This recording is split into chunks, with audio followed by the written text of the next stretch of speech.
ብዙዎቻችን መለወጥ እንፈልጋለን። መለወጥ የምንፈልግበት መንገድ ደግሞ በተለያየ የህይወታችን ዘርፍ ሊሆን ይችላል። በትምህርት መለወጥ እንፈልግ ይሆናል።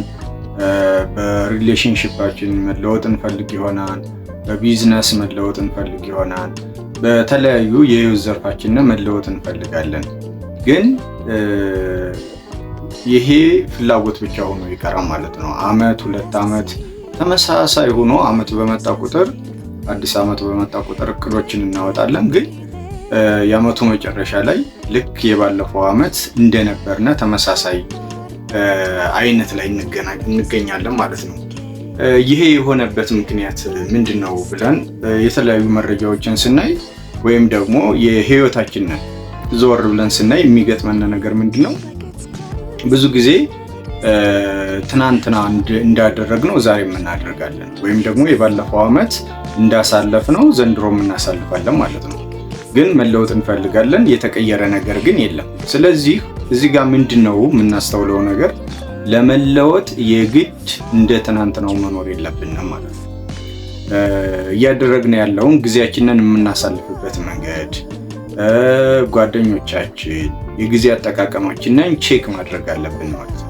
ስለዚህ መለወጥ የምንፈልግ ከሆነ ዛሬ እንዳደረግኩት ነገም መቀጠል የለብኝም። ዛሬ ካፌ ተቀምጬ 1 ሰዓት 2 ሰዓት ማሳለፍ ከሆነ ጓደኛዬ ለስራ ለለውጥ መነሳሳት የማይደግፍ ሳፖርት የማያደርግ ከሆነ ሁልጊዜ ኔጌቲቭ ሀሳቦችን የሚያወራ የሚያራግብ ከሆነ የመለወጥ ነገር አይታሰብም ማለት ነው።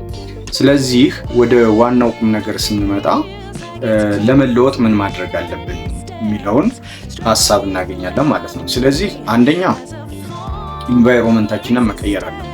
ያለንበትን አካባቢ እንግዲህ አካባቢ ስንል መቀየር የማይችሉ ነገሮች ሊኖሩ ይችላሉ። እሱን ቶለሬት ልናደርግ እንችላለን። ግን ጓደኞቻችንን መቀየር አለብን። በቃ ለለውጥ አዳዲስ ሀሳቦችን የማያመነጩ ወይም ደግሞ እናንተም ስታወጡ ሳፖርት የማያደርጓችሁ ከሆነ መቀየር አለብን ማለት ነው። የጊዜ አጠቃቀማችንን ማየት አለብን። እኛ ራሳችንን በጣም ቆራጥ መሆን አለብን። ለመለወጥ ከልባችን ማሰብ አለብን ማለት ነው። የውሸት እንደዚህ ማድረግ አለብኝ። አሁን በዚህ ጊዜ የሀሳብ ችግር የለም። እንዴት መለወጥ እንደምንችል፣ እንዴት ማደግ እንደምንችል ብዙ ጊዜ እናውቃለን። ግን ችግሩ ምንድነው? ውሳኔዎችን አናደርግም ማለት ነው። አንወስንም። በቃ ከልብ ለመቀየር አልቆረጥንም ማለት ነው። ስለዚህ መወሰን አለብን። መቁረጥ መወሰን ግድ ይለናል ማለት ነው። አንድ ይሄ ነው። ጊዜ አጠቃቀማችን እኛ ራሳችን ከልባችን መወሰን አለብን። አዳዲስ ልምዶችን ስኪሎችን መማር አለብን። መጽሐፍ ማንበብ ሊሆን ይችላል። የተለያዩ ቪዲዮዎችን ፖድካስቶችን መስማት ሊሆን ይችላል።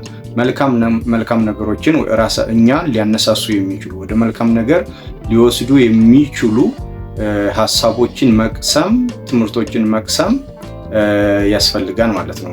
ይሄ አንደኛው እና ዋነኛው ነው ማለት ነው። ስለዚህ አዳዲስ ልምዶችን መማር አለብን። ፕላስ ደግሞ ትናንትና እንደዋልነው ዛሬ መዋል የለብንም። ትናንትና ጊዜያችንን እያባከን ከማይሆኑ ጓደኞች ጋር እያሳለፍን ከሆነ ዛሬ መድገም የለብንም ማለት ነው። ስለዚህ ይሄኛው አንደኛው ምክንያት ነው። በቃ መለወጥ ከፈለግን ትልቁ ነገር እንደውም ይሄ ነው። መለወጥ ከፈለግን እንደ ትናንትናው መኖር የለብንም። እንደ ባለፈው አመት አክት ማድረግ የለብንም። የተለየ ነገር መስራት አለብን። በቃ መስዋዕትነት ሊያስከፍል ይችላል። መስዋዕትነት መክፈል አለብን ማለት ነው።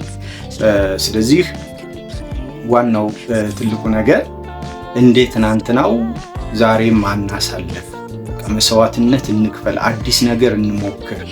መጀመሪያ ላይ ምቾት ይነሳል።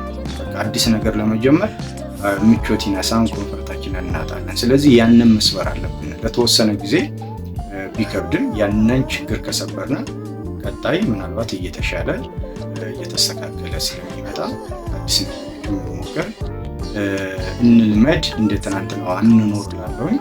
ቀጣይ በሌላ ቪዲዮ እንገናኛለን። ለዛሬ እንጨርሳለን። ቪዲዮ ከተመቻችሁ ላይክ አድርጉት። መልካም ጊዜ